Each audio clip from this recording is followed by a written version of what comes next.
अस्सलामुअलैकुम। जुमे का रोज़ है, बड़ी ख़बर है पाकिस्तान तहरीक इंसाफ के लिए, बड़ी खुशखबरी है। पाकिस्तान तहरीक इंसाफ को मखसूस नशस्तें मिल गई हैं। सुप्रीम कोर्ट के फुल कोर्ट ने अपना फ़ैसला सुना दिया गया है और ये मुख्तसर फ़ैसला चीफ जस्टिस काजी फाइज़ ईसा की जानिब से सुनाया गया है। पाकिस्तान तहरीक इंसाफ को 77 मखसूस सीटें मिल गई हैं। मखसूस सीटें मिलने से इस वक्त वफाकी हुकूमत और पंजाब हुकूमत बुखलाहट का शिकार है।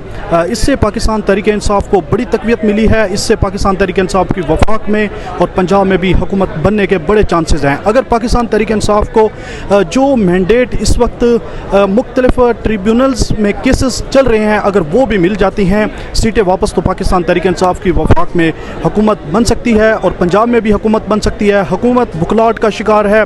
इस वक्त इत्तेहादी हुकूमत शहबाज शरीफ, आसिफ जरदारी और नून लीग के तमाम बड़े जो नाम हैं वो इस वक्त सर जोड़ के बैठ गए हैं और अब सोच रहे हैं कि अगला लाएमल क्या करना है। सुप्रीम कोर्ट का ये बड़ा फैसला सामने आया है। पाकिस्तान तहरीक इंसाफ की बड़ी कामयाबी है, बड़ी जीत है, बड़ी फतह है, बड़ी खुशखबरी है जो उनको मखसूस नशस्तें मिली हैं। इस वक्त कमल शोजब को आप देख सकते हैं, ये मीडिया से गुफ्तगू कर रही हैं। बाकी रहनुमा हैं और जो वकला हैं वो अभी कोर्ट रूम में हैं, कुछ ही देर में वो बाहर आ जाएंगे, वो भी मनाजिर आपको बराह रास्त दिखाएंगे।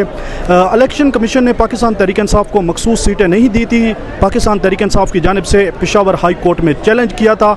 पेशावर हाई कोर्ट ने इलेक्शन कमीशन का फैसला जारी बरकरार रखा था। उसके बाद सुन्नी इत्तेहाद कौंसिल और पाकिस्तान तहरीक इंसाफ ने सुप्रीम कोर्ट से रजू किया था। आज सुप्रीम कोर्ट का बड़ा फैसला सामने आ गया है और सुप्रीम कोर्ट के अंदर पाकिस्तान तहरीक इंसाफ को मखसूस सीटें 77 सीटें हैं जो सूबाई असम्बली की और वफाकी कौमी असम्बली की सीटें हैं वो पाकिस्तान तहरीक इंसाफ को मिल गई हैं। पाकिस्तान तहरीक इंसाफ के जो वर्कर हैं, ख़वातीन हैं, वो काफ़ी जोश व खरोश में दिखाई दे रहे हैं और आज एक बड़ा जश्न का ऐलान भी किया जा सकता है। अभी बाकी रहनुमा यहाँ पर आते हैं तो उनकी भी हम गुफ्तगू आपको बराह रास्त दिखाएँगे।